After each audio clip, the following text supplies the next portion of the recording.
Hey guys, అరిసెలంటే ఎంతమందికి ఇష్టమో comment చేసేయండి. మా అమ్మ అయితే బియ్యం నిండి ఒకరోజు ముందే నానబెట్టేసింది. నానబెట్టేసిన తర్వాత తడి బియ్యంతో పిండిని అయితే ఆడిపించారు. ఇలా ముదర పాకం వచ్చిన తర్వాత ఇలా బియ్యం పిండిని వేసుకుంటూ ఇలా కలుపుకోవాలంటే అండి.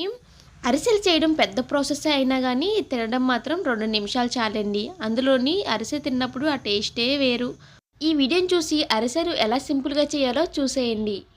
ఇంకా పాకంలోనండి ఇలా పిండి వేసుకుంటూ కలుపుకుంటూ ఉండాలంట. మనకి పిండి అయితే ఇలా ముద్దలా అయితే రావాలంటే అండి, ఈ మిశ్రమం చల్లారిన తర్వాత దీనిలోనైతే నెయ్యి వేసుకొని ఇలా ముద్దలా చేసుకోనండి ఇలా చేసుకుంటున్నారు. అరిసెలా అయితే చేసుకొని వేడి వేడి ఆయిల్లో వేసి ఫ్రై చేయడమే.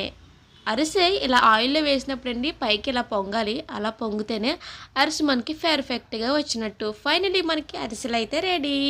మీరేంటి అలా చూస్తున్నారు? ఛానల్కి ఒక లైక్ చేసి సబ్స్క్రైబ్ చేసుకోండి.